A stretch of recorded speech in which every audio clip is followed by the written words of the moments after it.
All right, here we go.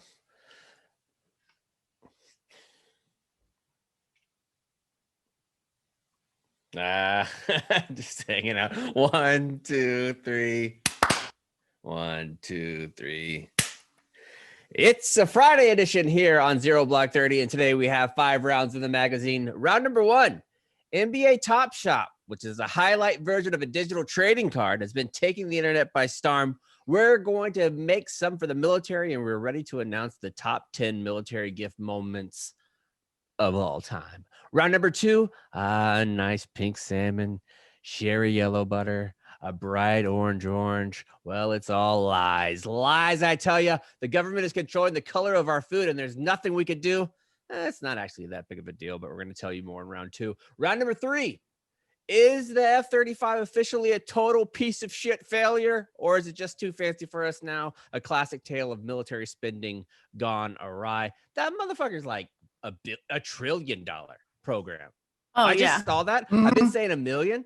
No. I saw the number and I was like, in third grade where you're like hundreds, thousands, millions, billions, trillions. I was going over. I was like, holy shit. It's in the trillion category.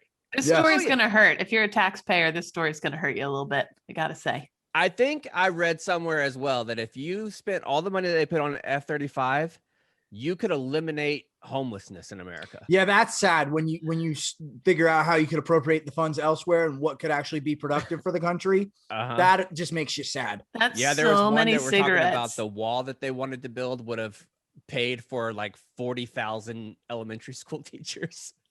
Like that seems to be a little more important. Round number 4.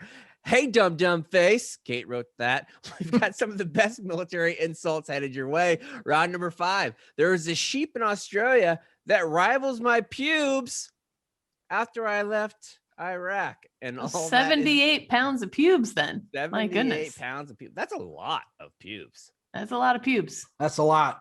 I felt bad for this little fella when I saw him. This He's little just, sheep? walking around. Yeah. It's like one of those people who has just been unkept and then all of a sudden they take off their shoes and their toenails are yellow and stuff. Oh, that's the worst. The worst. I saw one. There was a lady, I forget what show I was watching, but it was this woman, I believe she was from Ireland, and she came into the podiatrist and she was like, I haven't taken off my socks in like 4 years.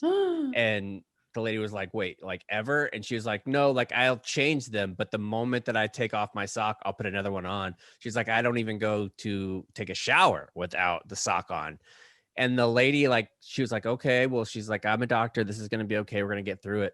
She took it off. The level of ingrown toenail that this lady had on both of her big toes made me, and I don't get sick for anything. I mean, I send you guys those dandruff videos with like a grub underneath and stuff. Right. None of that stuff bothers me. When she showed her toes, I was like, how does she even walk? How does she do it?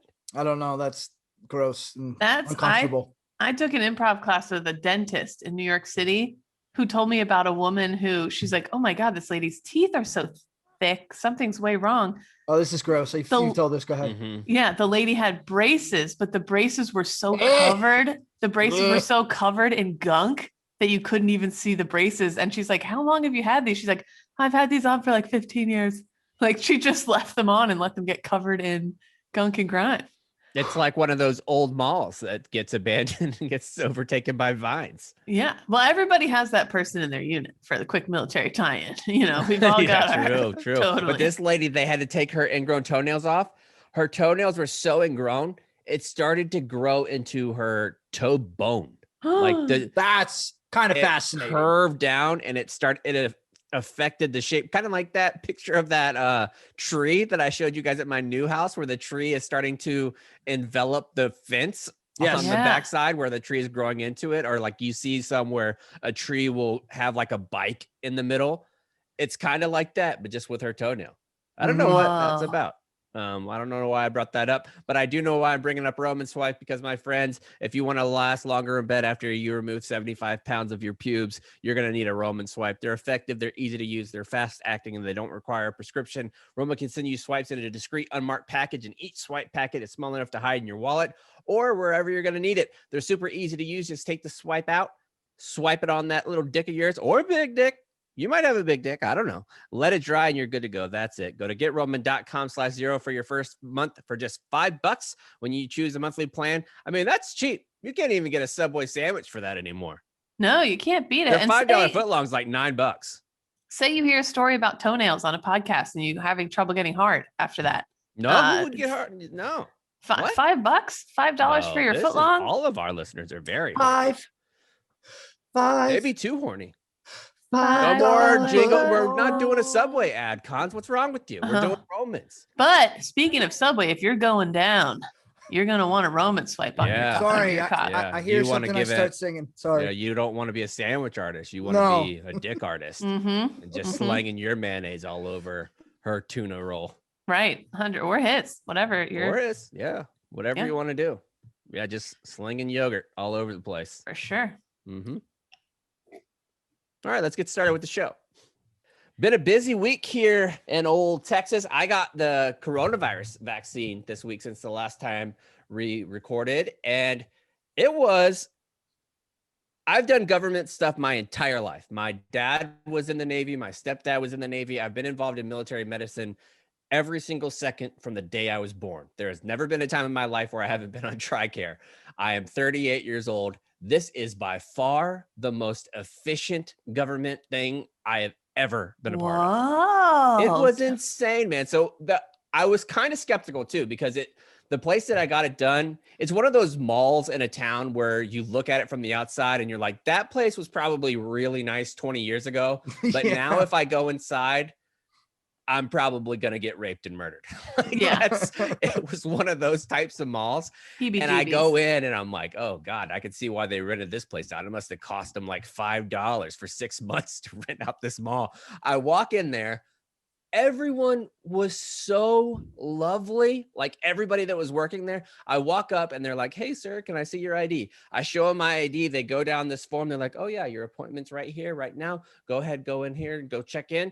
I go check in. It took like 2 seconds. There was nobody in line ahead of me.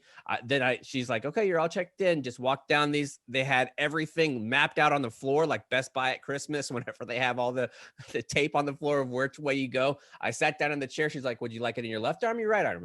I was like, I like it in my off arm, my left arm. I took off my hoodie. She gave me the shot. She put a Band-Aid on. She's like, go sit down here for 5 minutes in the observation area. Then you can leave. I was in and out of that place in 10 minutes, like 10 minutes. And everybody was having that same experience. It's almost shocking when the government does something well.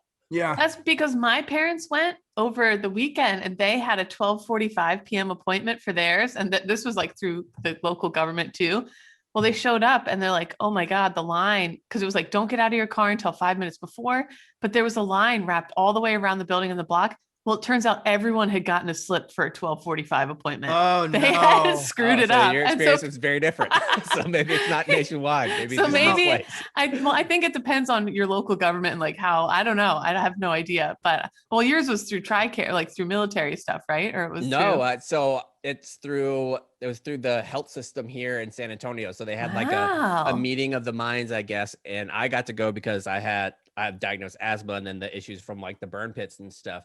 I've had pneumonia a shit ton of times. So I got to go. They gave me the call. I was like, oh yeah, sure, I'll go. I'm not going to turn down the fucking appointment.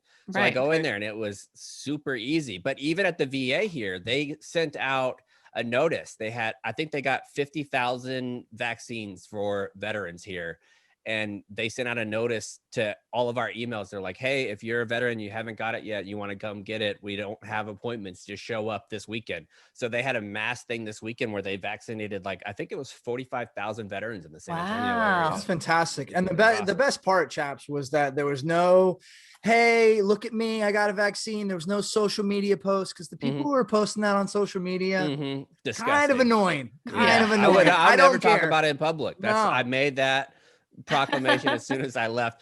But I do want to give the listener, because some people have been nervous about how you felt. I'll be honest. The first day that I got it, I felt like shit. Like I really did. Really? Like, not like I had the flu or anything like that, but I was just really, really tired. Yesterday, I was really tired as well. Then I had a big meal last night, and now I'm feeling back to normal. Yeah, so but also earlier in the week, you were coming off or were still sick. So I wonder if that affected it at all, because you went in getting the shot sick. Yeah, because I went into it not feeling great. Right. But I'm glad that I got it. It was a nice thing to have. I hope everybody gets it so we can fucking get back to regular life. I was thinking I haven't been to New York in a year now. I can't remember the last time you were here. I know. I'm ready to pick up traveling and all that jazz again, because I want to be in the office when we talk about things that are taking over the internet, such as what we're going to talk about in round number 1, because this NBA Top Shot thing is. Can somebody break this down Barney style for me? Yes, I'll try to. So this is one of the things that you look at these stories like this and it's one of those moments where I realize I am getting older, because you read these stories and you're seeing like a LeBron James highlight that people can trade back and forth. One of them is going for $200,000. Now, me, Cons, and Kyle, and you too, Kate, whenever we were growing up, it was not really the height of baseball trading cards, but it was still a big thing. Like people had baseball cards. Yeah, I definitely had baseball cards growing up. I would say maybe a little more prevalent for everyone our age range were the Pogs. And Pogs was a big deal. But you did have, I mean, almost every kid that I knew had like a binder that had the clear sheets that had baseball cards in it. And you could trade them back and forth. And then I would hear when I was younger, you're like, oh, you could buy the Honus Wagner card. It's going to be $1.2 million. And even at that time, I was like, $1.2 million? You got to be a fucking psychopath to get to pay $1.2 million for a piece of memorabilia. Well, now they have digital trading cards, which is what this is essentially, where a nice highlight of LeBron James is going for $200,000. So you own the rights to this highlight. It's like a GIF almost. Like, so you're almost like buying like a GIF of him doing something awesome. Yes. Right. And you can trade them back and forth and do all these different types of things. I still don't really understand it, but I guess if they only let you have a certain amount and you have it like in your wallet or whatever that you can share, I guess I could see it going for a lot. It's the same thing with Pokemon, dude. Like McCartney is super into Pokemon, and I'm trying to figure out like these cards. I'll go onto eBay looking for a card that they'll tell me this thing will be like $50. I'm like, I'm not paying $50 for a fucking Pokemon card. Like, that's not happening. Like, you're not going to get that.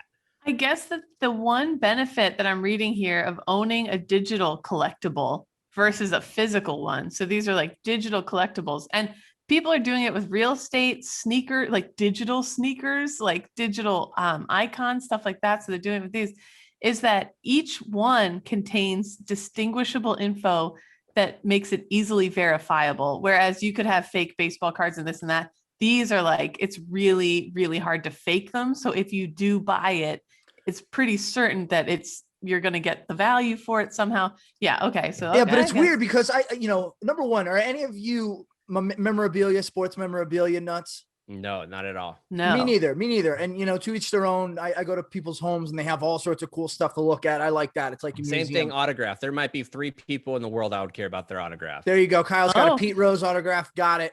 That's cool. Likes cheaters. But there's nowhere other than, from what I understand, on the internet to display that you have these collectibles. So I don't know if I fully understand what you're gaining from owning these, other than maybe you're trying to make profit by trading them.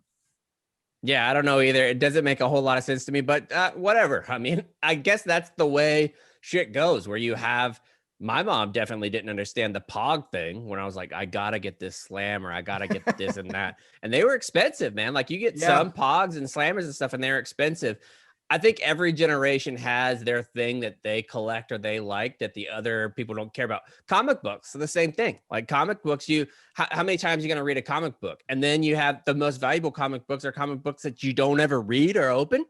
Like, how does that make sense? Yeah. Like you want to buy something and never read it? Yeah, just to have it. Same thing with like figurines though, like that stay in the packaging, be it from Star Wars. Can you imagine how much money it would be worth if you had an original My Buddy? Oh gosh, wow. Yeah. Oh.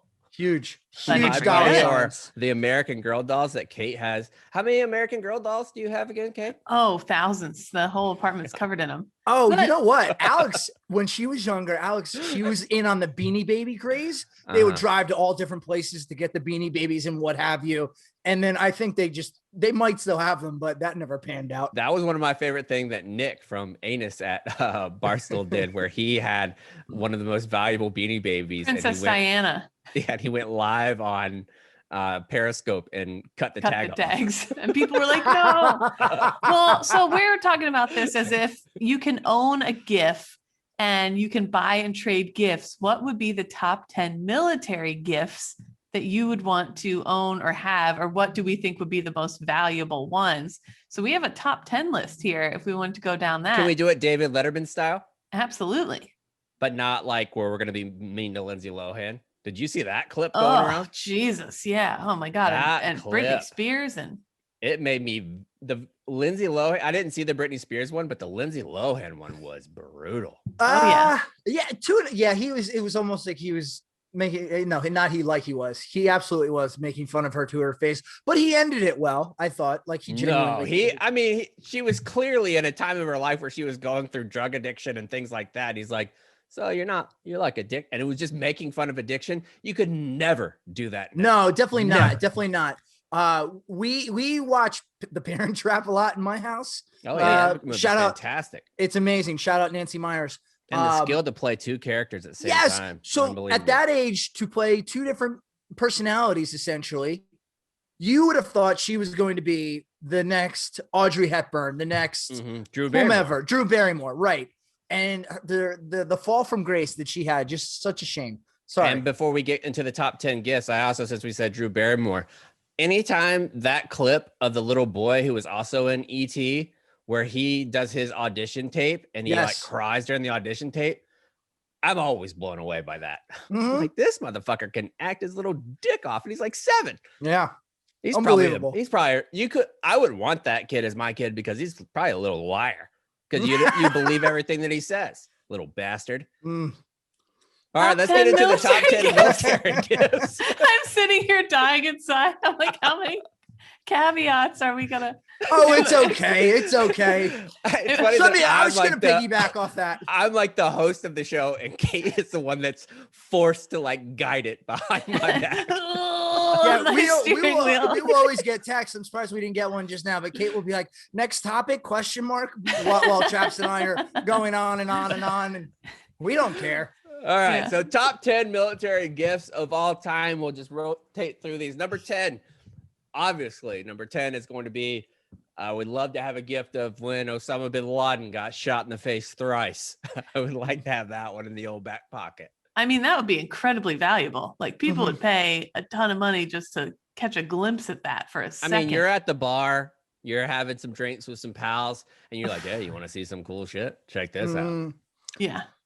Yeah. I wonder if, a friend of the show, Rob, I wonder if he has any like helmet cam footage of that. I would bet it would be out by now. Yeah. You think so? Maybe. I mean, he's told everything else. Especially with all the different like people saying you're not the one that did it. It was somebody else that did it. If somebody had that footage, it'd be out. Yeah. Yeah. All right. I'd pay to see that. Well, let's move away from the morbid for number 9. What's number 9? Number 9 is Hitler killing himself. But I had a caveat when Kate and I were texting about this last night.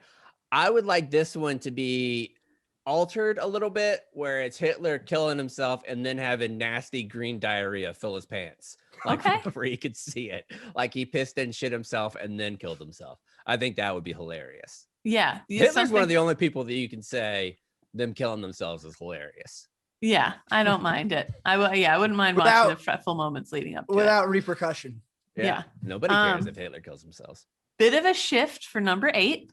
Number 8 would be Okinawa Banana Lady. Are we going to go, do you have not suitable for work ones? Like, is it going to be the banana dropping from her vagina into some PFC's mouth? Oh, yes, no. Because I'll say it, you're paying big money for these gifts, for these online digital gifts. And we're all adults. So. But bear in mind that it happens in Japan, and in Japan pornography, you have to blur the vulvas.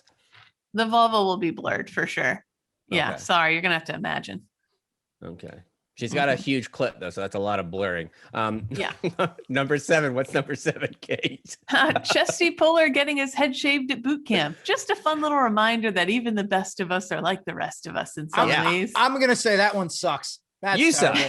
That was Chaps's. Of course I like that one. It's a nostalgic pick, and you don't have that. It's like one of those moments where you go back. You would very much like to have the one where Peyton Manning throws his first game-winning touchdown as a high school quarterback, right? Possibly. That's cooler though. No, then Chesty getting his head shaved. Absolutely, yeah, right. Absolutely. Okay, well let's switch it up where it's Army, and we have Audie Murphy. Audie Murphy, Ike. I don't care. Like I just getting their head shave is. I don't think that's great. What about Ofa May's first hair bun? Don't you want to see it? She's just like looking at herself in the mirror, squinting, cursing herself with the freaking hair. Yeah, I'd pay big bucks for that. Have a ponytail. She was in the Air Force. Absolutely. I saw it for the first time in action last week. Oh, the ponytails in the threw me off out there. Big time. It threw me off too. I'm not gonna lie. It's gonna take a little getting used to, but it is. Glad Those for old it. heads. Have you ever ran behind a woman with a ponytail? It's somewhat hypnotizing as it bounces back and forth. But then once you catch them and you get them on the ground. Sorry. See, I thought that I took it too far. Yeah, really. You're doing. That was murder cons. That's my impression of murder cons. Okay. You know when you're running behind a woman and her hair. It's kind of like the same thing, I guess, as whenever you're on like a night hump and you aren't supposed to look at the glow stick that's on somebody's backpack because it could make you pass the fuck out. Again, I say when I was an ultra server, I had very long hair and I would put my ponytail way at the top of my head. And when I walked down the aisle, I would sway it and try and get it to do a full 360 as I walked down the aisle in church. Whoa. Number 6, Kate. What's number 6? Number 6 is Brutus stabbing Caesar in the back. Aren't you curious? That's a good one. That's a real good one. How deep it went in? Yeah, and like, did he really? Was it a kidney? Was it more, upper shoulder area? I don't know. Yeah, because back then, think about it. They didn't know anatomy. Right. So now we would know, like, stab somebody in the heart, stab somebody in the kidney, where a spot where they're going to bleed out and die. I think they just thought everything was the same. And I wonder too if like Caesar turned around and made eye contact and was like, no, like why? How dare you? Or if there was any sort of struggle. Right. I want to know. I would pay big bucks for that moment. Okay. Number or if 5. there's anybody real creepy in the background because they were wearing like those togas. Like, did anybody get a murder boner? Exactly. Did anybody get into it? Right. You could see right through.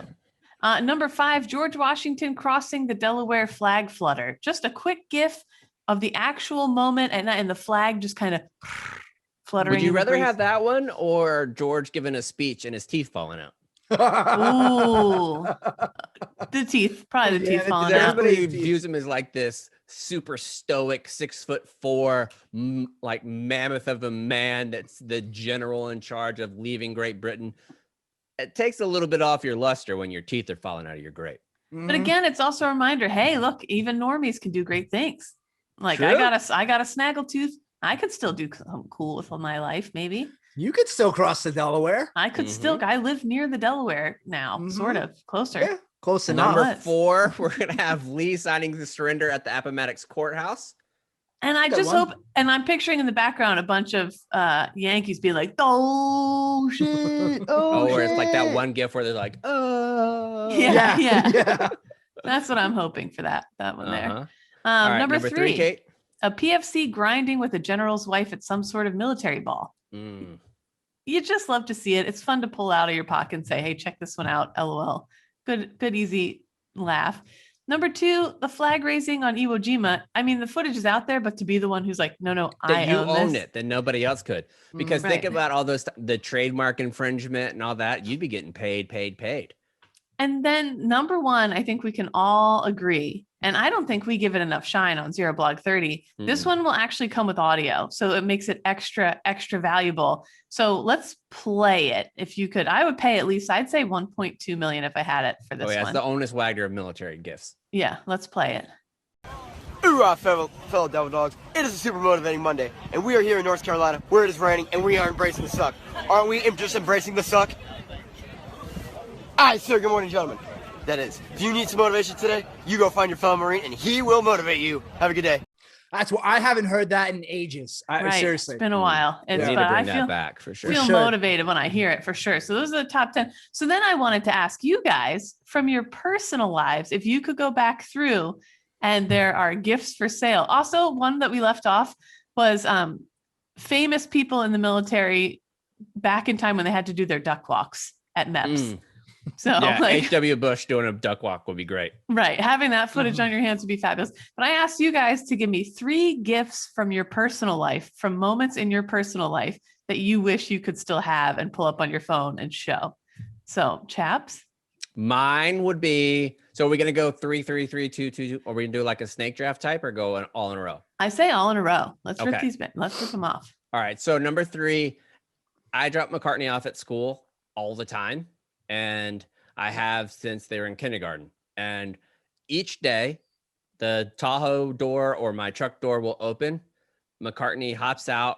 Bye, Dad. Love you. And like does like blows me kisses. Yeah. As soon as their feet hit the ground, they sprint to the door, like to the school door every single time. And the backpack like goes up and down and up and down. I would love to have that memory for the rest of my life in my back pocket. That would be great. Number 2, Kelsey was the worst soccer player of all time. Just absolutely horrendous. And would run along the side of the player with the ball, like not try to get it, not try to call for a pass, but just like run along the side of the person. Defense or offense, that was their mission, just running along the side with the person with the ball. But then in her very last game of her 3rd season, she scored a goal. And it was her first like real shot on goal. And it was good. Like it wasn't just like a trickle in. She kicked it with power and it went into the net. And I was so happy I cried on the field. Like I like ran out onto the field, gave him a big hug. Then they scored again on the next time down. It was 2 goals in a row. And we like the whole family was just going ballistic on the sideline. And Kelsey had the biggest smile I've ever seen. It was amazing. So I'd want to have that moment forever. And then number 1 would be the first time I ever ripped a rope of cum. Because I was so surprised about what was going on. I had no idea what was happening with my body, but I knew that it was sick. It would just be a close-up of your face. Yeah. All right. Those are 3 very precious moments. Cons. All right. Number 3. It had to have been sometime in college, maybe right after college. But the last time I dunked a basketball, just because I feel like that's a mark of a pretty good athlete or a very athletic feat. I can see you sitting at the bar being like, hey, check this out. It's just you dunking a basketball. Cool. No, I mean, maybe just to hopefully show, my children one day, hey, look what I used to be able to do. Yeah. Number 2, I think I've mentioned it, but if anyone forgets, so I was in musicals in addition to playing sports in high school. And one of the musicals during one of the dance numbers, I did the Swayze lift from Dirty Dancing. Oh. And I have it on VHS, but it's like all like grainy. You can't even see it. So if I could have that. You want like a 4K version of that? Yeah, absolutely. I would love a 4K version of me doing that Swayze lift. Cons is at the bar. He's like, put these 3D goggles on real quick. I want to show you something. Also, I did it 12 live shows in a row. Never dropped. So wow. I don't know if Swayze can say that. Not and then now. No, not anymore. Lastly, I think it was the first time I went to visit my battle buddy Rob out in Utah to snowboard, and we had stayed up till like 4 or 5 the night before drinking. So when we got to the mountain, safe to say we were still somewhat intoxicated. And I remember going off a giant ledge. It was probably like a 10-foot drop, and I landed it, but right at the bottom, I clipped a tree branch. And I went backwards and I backflipped like 3-4 times. So I think that'd be hysterical just to look at me just eating it on a snowboard and tumbling down the mountain. Wow. I like those. Those are good, Kyle. I have to say my kids being born, because in the moment, like there's so much going on and it kind of just passes you by and I don't know, maybe my brain's broken, but I don't remember a whole lot about it, which is weird. So that would super be stressful. Cool. Yeah. Like you just don't know what's going on, and there's people everywhere, and you'll see it soon, Kate. And for you, Yeah. I'll send I you don't some know. close-up footage. You can pretend it's your own. Well, you should live tweet it. Yeah. And I think it is different, Kyle, like for guys like us at the time where you were like in the military, you're used to being like a go-getter and making shit happen. And in that moment, when you're the dad in the room, you're not giving birth. You're not helping. You're just fucking like, standing and you're just trying not to be in the way, but being close enough where you're being supportive. Right. Yeah. You don't want to, because there's nurses, doctors everywhere, all over the place. They all have a mission. And you're just like, what is your mission in the delivery room? In a different state and nothing here would change. Is that weird as a dad? Just being supportive. I love you, honey. You're doing a great job. That's it. That's all you got to do. Mm-hmm. Is that weird to stand there and be like, all that's happening? You're like, I did this. Like, this is my fault. You're like, oh man, that looks like it hurts. Like, better you than me. Yeah. Whoa, what's that fluid? That's weird. Does it tickle? I had a good time. Why does that look like Jello? Weird. That's a mucus plug. All right. So then number 2 is on my 8th birthday, went to a Cardinals game, and Gary Gaetti was up to the plate. Huge star. Everyone knows who Gary Gaetti is. Long time stoolie. Yeah. Oh, big time Stoolie. He used to do the Gary Gaetti hometown spaghetti night, right? Yeah, that's true. Yeah. Yeah. I'm surprised you know that. That's incredible. Yeah. And wait, that's a real thing? No. But bases were loaded. We started chanting his name, and he jacked a home run over the left field wall. Grand slam. I felt like I did that because it was my birthday. And I was yelling his name, and I'm sure he heard me from the $4 seats that we had at the very top of Busch Stadium. But that was pretty cool. So I'd like to see that. And then the Cardinals winning the World Series, Game 7 against the Texas Rangers in 2011.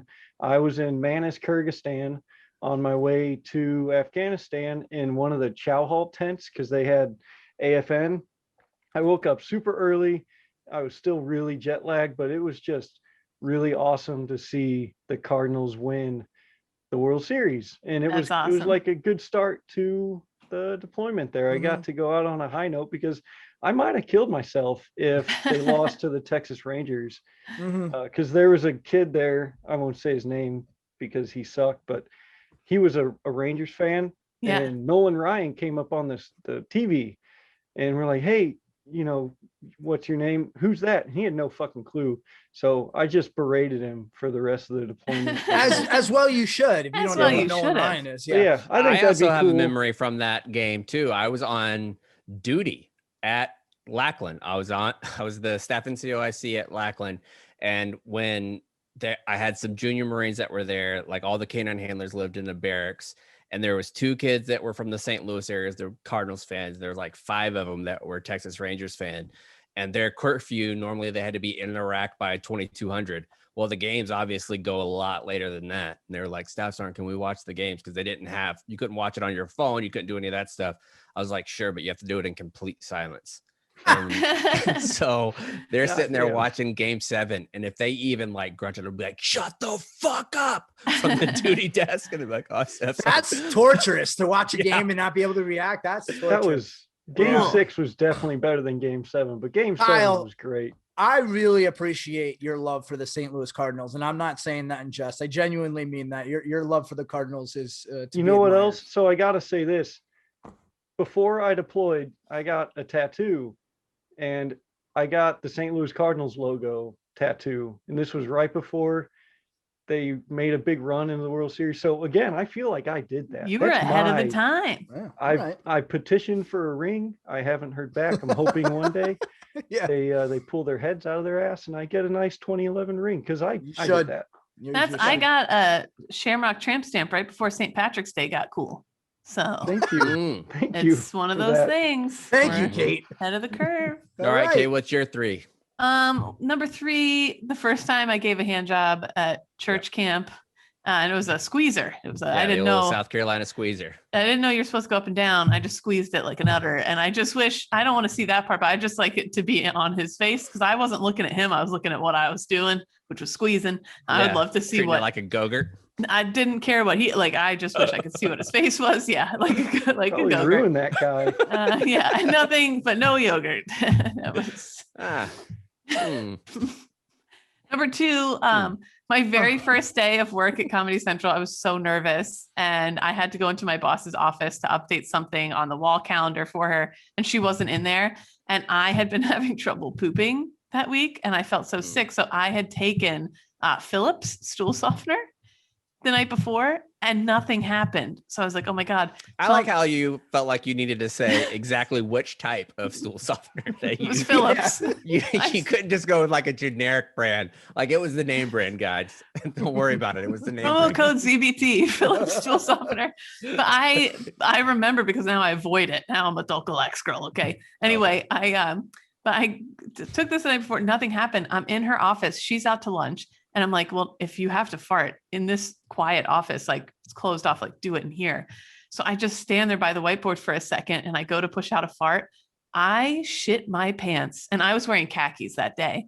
It was like water. It was like brown water. It just came spraying out of my ass into my pants on my first day of work. And that moment where it hit me immediately, just the shock. I wish I could just have that moment in a GIF. And then wait, no, we're not done. Yeah, we gotta dissect this one. Where did you go? So then I like sidewalled it to the handicap bathroom. I took off my underwear and I had to take off my shoes, my socks. I had to take off my khakis and my underwear. Like an infant. This is gross, but I like you had a blowout. I washed the butts of in the sink. I threw out the underwear. I washed the butt of the khakis in the sink as best I could, and then I used the hand dryer. That's smart. That's adapting and overcoming. I like that. A little Marine Corps ingenuity. Ingenuity is what I was gonna say. I want to know why you decided to take stool softener the night before your first day of work. Like because when I can't poop, like it ruins everything. Like you guys have seen what a mess I've been throughout this break. I text you guys every time I poop. I'm like, great day today, took a poop. So it really, and I know this one was about Comedy Central, but we all know, like any of your first day jobs, I think that so stressful. You could put that on there. Even your first day at Barstool when you walked off the elevator. Yeah, wearing Cole's outfit. Anyway, number one, getting to the top of, I did this hike in the White Mountains by myself. And when I came up above the tree line and I did like a big swirl, like I was in The Sound of Music, it was really beautiful. And I just kind of wish I had that, just to be like, look, kids, I used to be mobile before I got fat and had you. Where are the White Mountains? Up in New Hampshire, the Franconia Loop. So yeah, just a cool, like, hey, look, mom used to be active. Used to be. I picture you like on the top of the mountain, like Rocky and Rocky 4 when he's just screaming Drago. Well, I felt like such a badass. And then this group of nuns went by, and then this group of like people drinking beer. And I was like, oh, I guess this wasn't as hard as I thought. Huh? So well, they were probably not like, they were probably checking you out because you were wearing your bare bottom pants. Bare bottom clothing is the go-to for the most versatile, comfortable, and wearable everyday clothing for men and women. With a rapidly growing cult following of over 100,000 customers and countless 5-star reviews, you know you're getting quality everyday threads for a fraction of what you would have to spend with the other guys. Bare bottom zero shave stretch swim trunks feature a quick, oh man, I hope I get some of those bad boys with my new pool. I'll be looking fucking good. Little stretch thing. Woo! And their wildly versatile volley short swim hybrid is the go-to for trips on the land or the sea. They're built for value. You get a great, comfortable, made-to-last swim trunk, shorts, and tees that won't break the bank. They also have those joggers, which I love to wear. Thousands of guys have made Bare Bottom the MVP of their closet and keep coming back for more. That are designed to transition from the couch to the gym, to work, to play, whatever you like to do. And they only make threads that you'll love to wear all day long. While Bare Bottom typically donates shorts to children in need through their One For You, One For Them program, they are switching it up for a limited time. Bare Bottom will donate a protective mask to a first responder, teacher, or someone in need for each item purchased. Right now, our listeners get free shipping on their first order of these super comfortable threads at Bare Bottom Clothing with code 0. Just go to barebottomclothing.com. That's BEAR, like the animal, bottomclothing.com, and use promo code 0 to get free shipping on your first order. Let's move on to round number 2. I just gotta say, lately I've been crushing ad leads of like What a all right, loser. let's move on to round number 2. This one is about government controlling the color of our food. You know, this isn't a problem in Europe. They're not allowed to do it at all. Like Europe's No. food programs are way more strict than ours. Here, it's every man for himself. People Even in there's China, they're like, get your pork out of here. It doesn't meet our standard. I'm like, really? whoa, yeah, Have no. you guys Here, seen your open markets? You have like fucking fish heads and shit. there's even a virus apparently that Yeah, came but from it's not them. from a bat. No, definitely not from bat. Well, the culture of dyeing foods in America, though, we like things to look good. That's We do. why you can't blame us. We like to look fucking good. We want our oranges orange. We want our pickles green. Well, they How always weird say is it though that they add like a red dye to beef to make it look more bloody? Oh, it's crazy the stuff that they do. So the culture of dyeing foods. Can you guess what food it started with here in America? Oh, I love this game. I'm gonna say, fuck. I'd probably say steak. No, it's I was gonna say- butter. Butter. Okay. Yeah, it's butter. So in the 1860s, butter was a hot patootin, as it always has been. Okay. Mhm. But it was expensive and perishable. So they were looking for an alternative for the poors. Like, hey, the poors want butter too. So they found a blend of animal fat, milk, and salt that could stand up against butter, but it was cheap as shit, took way longer to spoil. We're talking about margarine, my friends. Okay. Mm. But it looked like lard. You know what lard looks like? It's like this clear jelly Yeah. almost.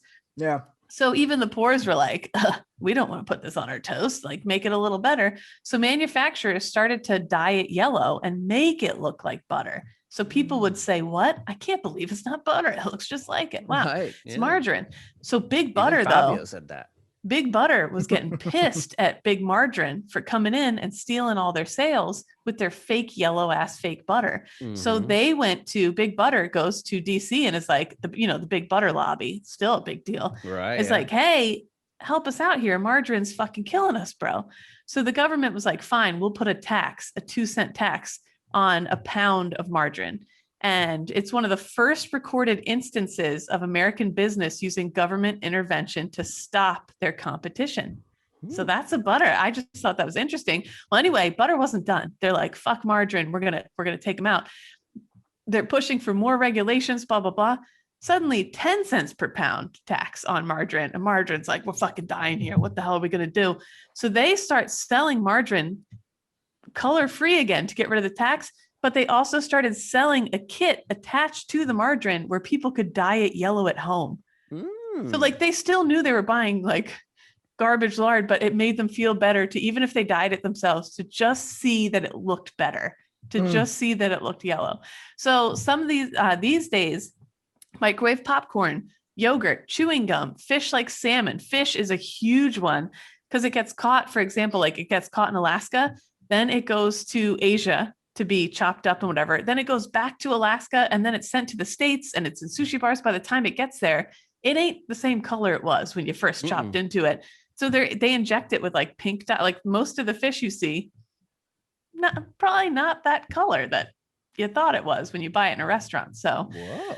I know, pretty interesting. Wheat bread, you're buying that pretty caramel colored wheat bread at the grocery store that you think is so healthy. Guess what? That caramel color on it, it's dye. It's usually just, it looks like white bread like everybody else, but they dye it caramel. Same with granola bars. You're like, oh, look at Peanut this. butter, I bet. Because if you smash up peanuts, that's not what it looks like. No. They say salad dressings. So like pretty much almost everything that we eat that we're like, oh, look how healthy this looks, blah, blah, blah. It's dyed to look that way.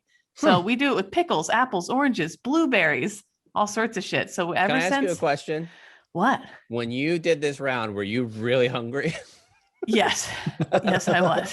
Just thinking about food going through, like, whoa, I want some salmon, but I don't know if this dye is good for the baby or not. I'm sorry. This round makes me think Kate is just sitting there with a stick of butter with a spoon and just going to town. I mean, I don't think I ever voluntarily put butter on anything.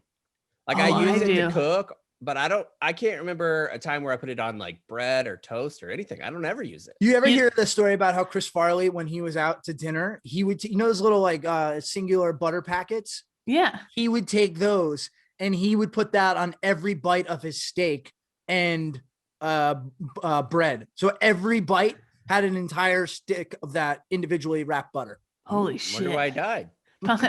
Popping butter balls, doing all that stuff. Well, so let me tell you, Growing up, my grandmom's house, she always kept a thing of butter out 24 hours a day. Yeah. And I'm one of those, like, it's got to be refrigerated. But I've started doing that recently. I use 10 times more butter than I used to. I put that shit on now that it's so easily soft and ready. Oh my God. Do you have a dish? I put it on the counter. I just like I didn't know if you put it on like a paper plate or something. Oh no, I have like an actual little butter dish that I keep next to my toaster. My toast consumption has gone up. I put butter on fucking everything now that butter's sitting out in front of me. Bad news. Where are we at as far as eating frozen foods almost exclusively? I can't stop. My mouth is killing me. I have like a constant headache from chewing on. It's frozen. I have this huge bag of frozen pears, frozen pineapples. I've been putting my yogurts in the freezer, like hold on yogurts, and then I squeeze them out of the thing and I chew on them. I'm eating ice 24/7. I can't stop. It's terrible. Yeah, I can't. Pickles. That's the newest. Pickles? Frozen pickles? I'm telling you, give it a whirl. Grapes, everything. Frozen grapes. I've been frozen grapes for years and years. That's a great one. Never Celery. I've even done celery. The way it crunches when you put it in your mouth is like a frozen little stick of ice. Oh. But see, yeah, like celery, because of the liquid or the water on it, I would think like that would just be eating ice, basically. That's all I want. People say it's because I'm probably anemic now, but I don't care. I'm not stopping. It's delicious. Anyway, that was a weird round about food coloring, but I just thought it was interesting. I saw Cheddar is the website that put out a neat little video about that the other day. And I was like, I didn't know we dyed. I'm a big idiot. I didn't realize like all that colorful, pretty food we see in the grocery store, it's not like real. It's like dyed. But I love those type of documentaries where if there used to be on like PBS, they would have these type of shows all the time. Now they have it on Netflix where it's like how things are made or whatever. But when PBS used to have a show where they would go to like a chocolate factory and they would have like the almond joys that were going through the conveyor belt and they wouldn't be covered with chocolate. And then you see it go through. Those are the original satisfying videos from Instagram where you see like people cutting up soap or doing whatever. It's so satisfying to watch a chocolate bar go underneath the chocolate fountain and be covered. I would love to do that to myself. Like if you could put me on that conveyor belt and like, let's say, because, you know, when you're drunk, let's say you've had 5 glasses of red wine and you want like a nice little snack to end your night on. If you were like, okay, I'm going to put you through a chocolate conveyor belt and you just open your mouth and we're just going to cover you with chocolate. Oh man, I would love to do that. Because imagine how warm it would be just like engrossing yourself in that. My whole body. Yeah. As much as I think I would love that, I will say 2 years ago when I was in Italy, I ordered a hot chocolate at some cafe and it came out and it was basically just thick melted chocolate that was hot. Oh yeah. And it wasn't that great. Oh yeah, no, you don't want to wrong. drink it like that. Yeah. I think it's different if you're expecting it to be melted chocolate, but when you're expecting it to be hot chocolate, you want some of the milk quality still. Right. Yeah. So maybe that's what it was. Agree to disagree. That's essentially the premise of my favorite childhood book, The Chocolate Touch. I had never heard of that book prior to you two saying it. FYI. I might do that one day. I'll just do an audio book of The Chocolate Touch. I think people would really enjoy that. By the way, chocolate and vanilla gets dyed too. Even vanilla ice cream gets dyed with a white thing so that it looks whiter. So. Not bleached. No, not bleached. No. Speaking of bleached buttholes, if you want to get at your butthole, use Manscaped because they're there to provide the best tools for your grooming experience. Offer precision engineered tools for your family jewels. The Lawnmower 3.0 trimmer is the best hygiene tool for the modern man because their ceramic blade and advanced knife. It is their technology. It avoids snags. See, now I'm in my head. I did it earlier. I should have just kept it going. The trimmer is also waterproof, so you can trim in the shower, the jacuzzi, or in the hospital bed, Kate. I might. I tried the other day. What do you think your OBGYN would do if you were like, all right, it's time to push, and you're like, hold on, I got to do an ad read. This baby's got you. I'm about to shoot a video. We want to make sure that he's got a nice haircut on the way out. No. Might as well use the best tools in the job. This bundle also comes with a crop preserver, which is a ball deodorant. How could you use that, Kate? A ball deodorant? On Pat. I thought you were going to say your newborn infant son so you didn't have stinky little nuts. No. Jesus Christ. He never That's will. He'll terrible. be perfect. The crop fiber is a spray of this toner ad. for your balls. It made the whole soothing aloe and witch hazel extract that will make your balls look up at you and say, thanks. Don't get cold feet this winter. Get 20% off with free shipping with the promo code 0 at manscaped.com. They also have a ton of other amazing men's hygiene products from their website and disposable mats for your pubes to foot deodorant. They also sent me a cologne that smells phenomenal. You would never think that a nut company, I don't know if they want to be reduced to being a nut company. No, probably not. Has cologne, but everything that they have is great. You might want to use it at manscaped.com. Use the promo code 0. You're going to get 24% off with free shipping at manscaped.com. Use the promo code 0. That's Manscaped. For making our wieners look good in the winter time. Let's move on to what round are we on now? We're on round number 3. I'm going to make this one quick because we've talked about it before, but it's the F-35 people is just been this quagmire of a plane. But so the U.S. Air Force's top officer, he's saying, hey, I'd like our service to develop an affordable lightweight fighter to replace all our Cold War vintage F-16s and to complement a fleet of small but costly and unreliable stealth fighters that we've got. Well, guess what? We've already been trying to do that with the F-35. A generation ago, we launched the mission to try and create this airplane. But over 20 years, that replacement fighter got heavier and more expensive as the Air Force and Lockheed Martin packed it with more and more new technology. Yes, the F-35, the 25-ton stealth warplane, has become the very problem it set out to solve. And now 25 tons. 25 tons. And now we need a new fighter to solve that F-35 problem because we made it too complicated, too whatever. We got carried away, and each plane costs around $100 million. That's absurd. I like how this article also says, including the engine. No shit. Yeah, including the engine. So it's stealthy. It is stealthy, and it's brimming with high-tech sensors, but it's maintenance intensive. It's filled with bugs and not just like ladybugs and stuff. And there's actual like tech bugs. That'd be cool. You get in the cockpit and you're like, what the fuck are all these crickets? Yeah, what the hell? And what the heck? What the hell? And it's on what the oh no. Huh? What the huh? What? Ladybugs? What? Ladybugs? It's unreliable. Make-a-wish? So Huh? for a whole generation now, we've been working on this $100 million per plane just to be lightweight and replace the F-16s, and we fucked it. Hence, now they need a new one. Now they're like, well, let's try again after spending trillions with a T of dollars. And the F-16s are old as shit, so we don't have enough F-35s, and now the F-16s are like old. The 17-ton non-stealthy F-16 is too difficult to upgrade. We can't just send them into the shop and fix them up and make them like brand new. Because they're just too old. So that's how the F-35 started in the first place. And that program started in the 1990s, people. So did not work out that way. Basically, it's a big thing. And now the Air Force is like, well, let's look for a replacement for the F-16 again. So we're trying all over again. It's just to me, it's a huge waste of taxpayer money. Kyle, do you agree, or am I reading this the wrong way? That like, no, it's like mission creep. You know, you get the good idea fairy just starts shitting all over everybody, and it turns into the F-35, which does really cool shit. But why? Like the F-22 does a lot of stuff, and I mean, do we ever really use it? Not really. And they basically said it's kind of like we set out to build like a nice, reliable Ford that can come out of the garage and do whatever, and we ended up making like a very fancy Ferrari with like an ice cream machine. Pimp my ride in it. We're like, check this out. We're going to do Pimp My Ride. And then the car is unusable at the end. You hear these stories. The only thing that I wish that they had, I want to see the contract to see if there's any type of lemon laws. You know, like if you go buy a really shitty car, you bring it out and something goes wrong with it, there's lemon law protection in most states. I wonder if they have that built into the contract, because you spend $1.6 trillion and it doesn't work.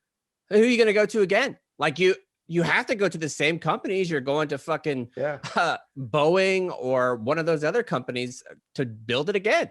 Yeah. Well, look at the KC-46 aerial refueler strato tanker, whatever the fuck. The government's clawed back a lot of money from Boeing because they built like this Cadillac in the sky to deliver fuel, and it sucks. Like it's just riddled with problems. And so Boeing's taken a huge hit on that, but I mean, it's not like they're going broke over it. They're still doing pretty well for themselves. So imagine though think about this.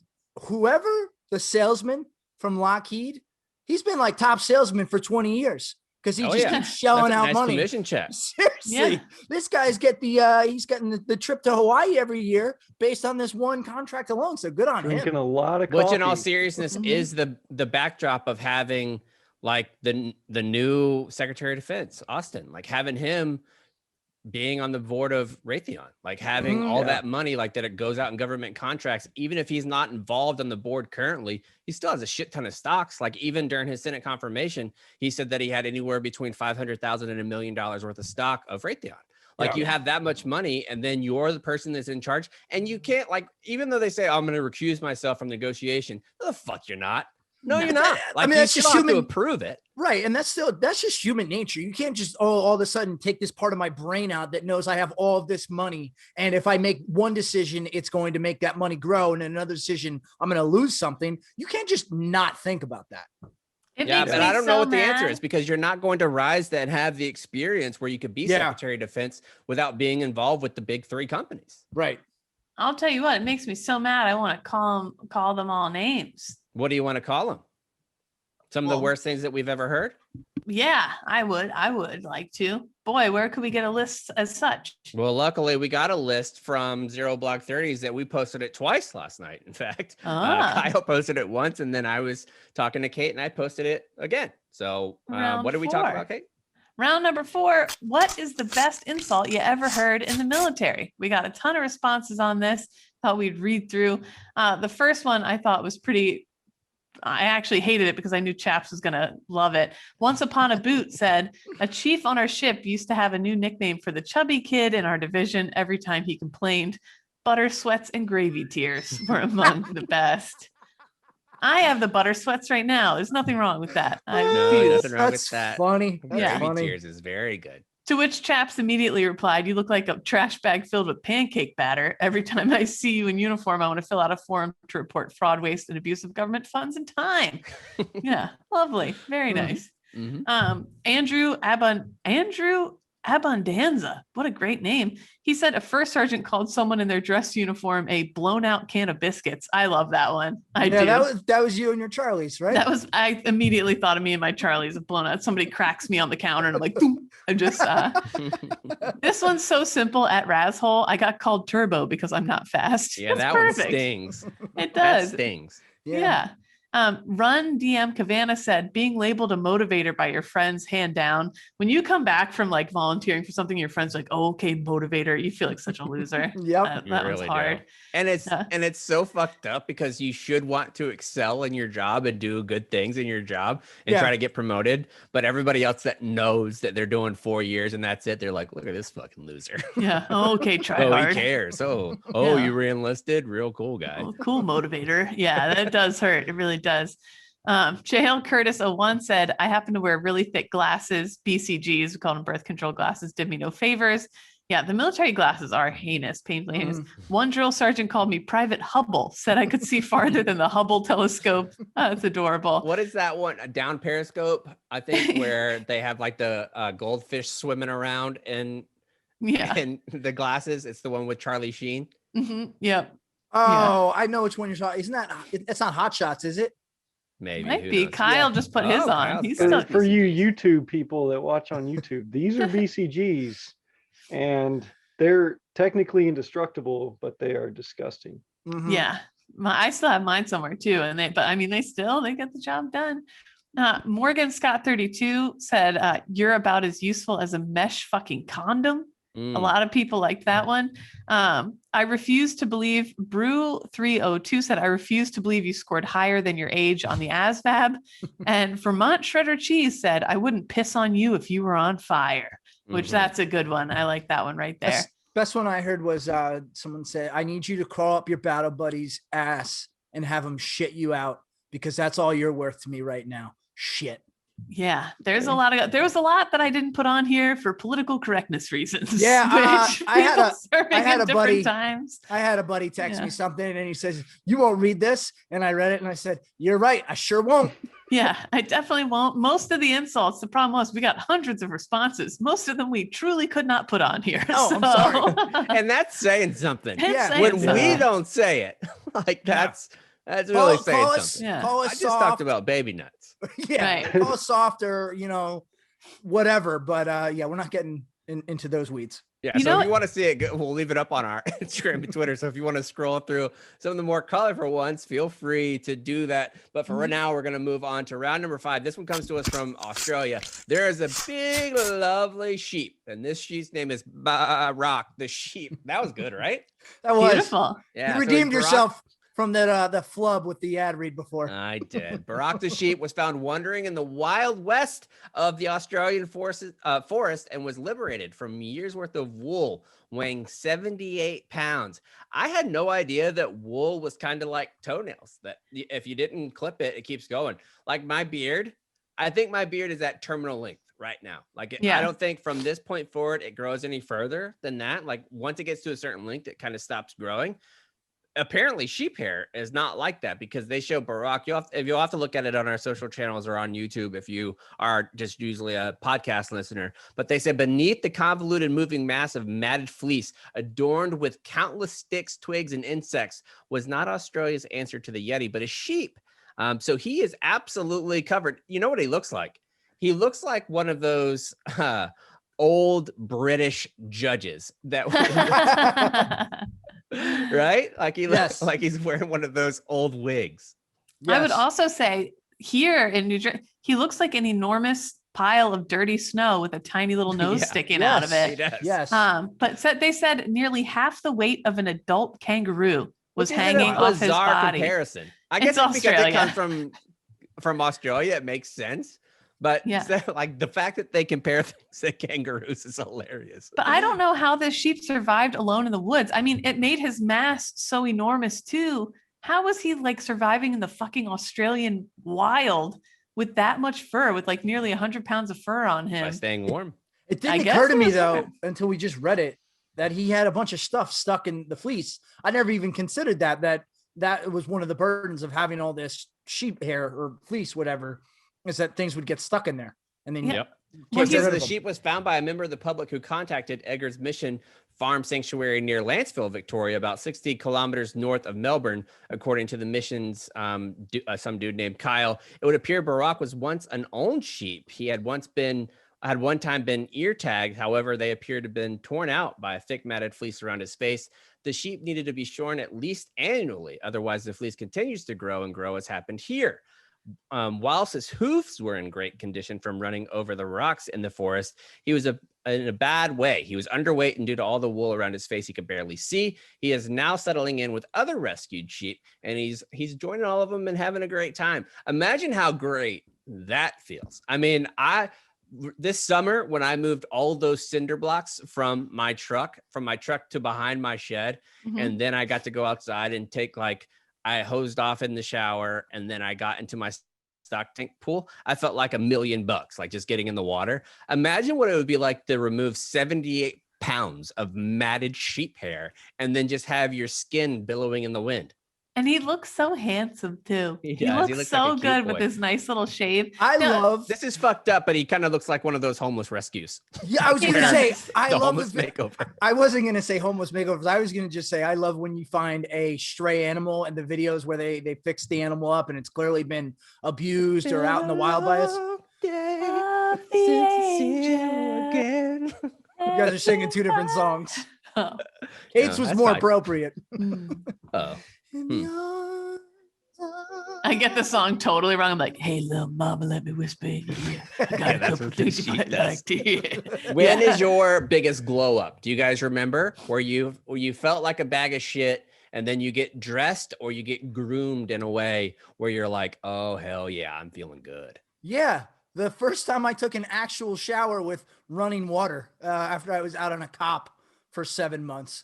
Definitely. And I just put my uniform back on. It wasn't like I got dressed up nice. I was just able to take an actual shower and really feel clean for the first time in 7 months. I would say I've talked about it before, but when I went to boot camp, I was a rugby player who was obsessed with Marlboro Reds and beer. And I was pretty heavy for my size. Like you could see, like people would look at pictures of me right before I went in. They're like, oh my God, you were like chunk winkle. Yeah. I was like a size like 9 or 10. And I came a real chunk winkle. I came out of boot camp a size 0 for the first time in my life.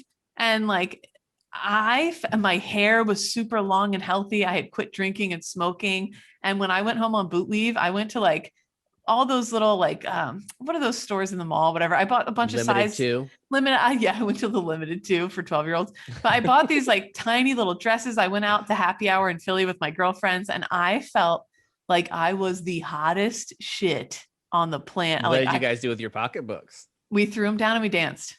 We just threw them down and we danced, chaps. But I had no idea you had a lip ring. Yeah. Oh yeah. I had 2. I had lip ring twice. Oh my goodness. I know. So I was real filthy McNasty. Kyle, did you have a glow up moment? Mine was pretty similar to Khan's. Like I went a really long time in 20, like 2.5, 3 weeks without a shower in 29 Palms. And it was August and it was fucking hot and we had no air conditioning and it was just sweating nonstop. And when I took a shower, I just felt really great. It was really great. So yeah, I had those moments. Like I think everybody in the military has those moments where you're not around a shower, where you can't actually shower. I have the opposite of when I have groomed. The last 2 times I've shaved my beard, it was a huge mistake. Where normally when you get rid of 78 pounds of matted hair, it makes you look better and feel better. It goes the opposite for me. When you shaved your beard this last time, because you were up here in New York, you were up here in New York when you did it. You and I went walking for ice cream. You saw the barber shop and you're like, I think I'm going to shave my beard. I said, go for it. When you walked back in the office, I'd say it's one of the top 5 most upsetting moments of my life. I was so upset. I just wasn't prepared. Chaps, you're a handsome guy. There's a picture of young Chaps floating around on the internet right now where you look like an angel, to be honest. But it was just, I wasn't ready for it. I never want to see. I wasn't either, dude. Like, cause the last time I'd seen, it was because I did it when I first got out. I grew my hair for a year. I made the promise when I retired from the Marine Corps that I was going to grow my facial hair out for a year. I did that. I shaved it. McCartney cried when I saw my face for the first time. And then this time I had gone from when I got out of the military, I was like 170. And now at that time I was like probably 210. So my strong jawline, my cheekbones had all gone away. I just had like a fat round face. I looked terrible. It was so upsetting. And no offense, like you looked like a thumb, kind of. Yeah, it looked awful. And every angle that you got captured at least when you were at your worst looks in a while, at least it's nice to be in the same room with Big Cat and Dave. Can I say, and anytime, I don't know why this has been on the forefront of my brain, but anytime I look in the mirror and I'm like not really feeling myself, whatever, over the last few years, the first thought I always have is, well, it could be worse. You could look like Dan. True. Dan. Big Cat. Yeah, Dan. Like, if you haven't seen what Dan looked like when he first started working at Barstool, he was like super into CrossFit and like ripped. Yeah, 6'3", jet black hair, looking handsome. Mm-hmm. When you work 23 hours a day. Yeah, yes. He's a handsome boy. He's handsome. All right, let's move into save rounds and alibis. Kyle, we'll start with you. I want to throw in a military insult real quick. That's going to be my save round. We were all in formation and the platoon sergeant came out, and I'll say his name because there's probably a billion, but Staff Sergeant Gallagher, great Marine, loved him. He had his problems and we'll see, what one was. But we were staying in formation and he comes out and he just starts throwing goldfish crackers at a Marine that we called Snooky. I won't say his real name. Started throwing goldfish and we're all sitting there like, what the fuck's happening? We're not saying anything because we're in formation. And he's like, pick them up and eat them. Snooky, you fat fuck. You want to eat those, don't you? And we're like, oh shit. He goes, pick them up because you're a beluga whale and you like fish. And everyone, like, no one could hold their bearing. I think even Gallagher might have cracked a little smile because he knew he got, he was fat. He was fat by civilian standards. You got me. I'm going to eat them. I'm going to eat all these goldfish. I think he did pick him up. He was hungry because he was always hungry. But good news is in Afghanistan, he lost like 70 pounds. Bad news is he came back, put it all on, got a DUI, tried to run over one of our best friends. Big thing. But it was a whole thing. It was a whole the goldfish crackers. Yeah, I know. he did. He's always got those. But yeah, that was the best military insult, I think. And that's all I have. Cons? Okay, so two quickly. Apparently Alex still has 500 mint condition Beanie Babies. I don't know what we're gonna do with those. Whoa. It's like $20. Yeah, I know. Way to go, dude. There we go. So it came out this week. Bruce Springsteen did not get a DWI for consuming alcohol in a public park or a state park. He did get a fine though for $540, and the judge, couldn't hear the words said, but apparently the judge said $540. How long do you think you're going to need to pay that? And Bruce said, I can pay that immediately. Like, yeah, no kidding. But anyway, so Bruce Springsteen has a new podcast with former President Barack Obama. There's 2 episodes out. I listened to it. It was good. Get Barack the sheep on. Yeah. Yeah. Yes, they do. It's obviously it's obviously very well produced. Interesting topic so far. But my question, real off the top of your head, past presidents and a music counterpart to do a podcast, who do you want to have a podcast next? Ooh. Bill Clinton and Marilyn Manson. Okay, that's one. I would say George W. Bush. George W. See? It's not as easy as it looks. George W. Bush and Jay-Z. I'd like to see Joan Rivers and Jimmy Carter. I feel like a mix of naughty and nice, spicy and sweet. So, Kanye and W would be good too. Yes. Yeah. After I'm their past going to beef. go Jimmy Carter and Carly Rae Jepsen. Just Love it. Yeah. What about love Jimmy it. Carter and Jimmy Page? The Jimmys. What Jimmy? Who's the fuck? I can't remember his name. Old as fuck. Keith Richards and Jimmy Carter. Just 2 really old looking dudes just sitting around talking about being old. Don't get Kate started on Steven Tyler's mouth again. oh man. What's that mouth do? It's a plane hanger. Give me the biggest nacho on the planet. He'll stretch his mouth out and put the whole thing right in there. If they're Probably even a stuck quesadilla. together, it's one nacho. Yeah. All right, Kate, what about you? What about Jimmy Carter and Jimmy Buffett? You know? I meant like save rounds, Kate. Yeah, we're not still going with the podcast. That was a good one, but that was a good one too. I'm like, I need more famous Jimmys. How about Jimmy Eat World and How Jimmy about Buffett? Jimmy John? Yeah. The sub guy.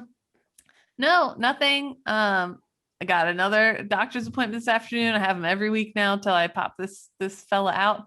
I went yesterday all the way over to Astoria, Queens. Very long trip. Took me forever to find parking in the snow. It was a nightmare. And I went to check in and they're like, your appointment's tomorrow. So I'm back again today. And then I had to go back through New York City during rush hour to get home. Gonna do the same thing again this afternoon, everybody. So I'm really looking forward to that. But totally worth it to blow my taint out soon. Looking forward to it. That's it. That sounds great. Mine is, make sure you check out Barstool Confessions. It's out not only just on YouTube now, it's also a podcast. It's been super fun. I'm doing that with Feidelberg. It's a lot different from this show. But people are loving it though. Give another quick synopsis of what it is. Because even if you're not religious, it's like it's genuinely very funny. So if you've been listening to the show for a while, you know, before I joined the Marine Corps, I went to a seminary style of school. I wanted to be a Southern Baptist pastor. So inside my head is a bunch of Bible knowledge that I don't typically get to use. So Feidelberg went to Catholic school growing up, and he knows cursory about the Bible, and I am walking him through some of the more ridiculous stories so far. We've gone through Samson and him killing 1,000 Philistines with the jawbone of a donkey. We've gone through the horniest man alive, the original sex messages, which is King Solomon, who had 700 wives and 300 concubines. We've also gone through the first few verses of Genesis and the creation accounts. So it's just been really fun to see like what's going on. Some of the stories of Lot and Sodom and Gomorrah we've talked about as well. The first 4 episodes are out now. Make sure you go check that out. It's called Barstool Confessions. It's with me and Feidelberg. It's been a super great time. I love doing that one. That's it. It's on the retreat. We'll see you back here on Tuesday.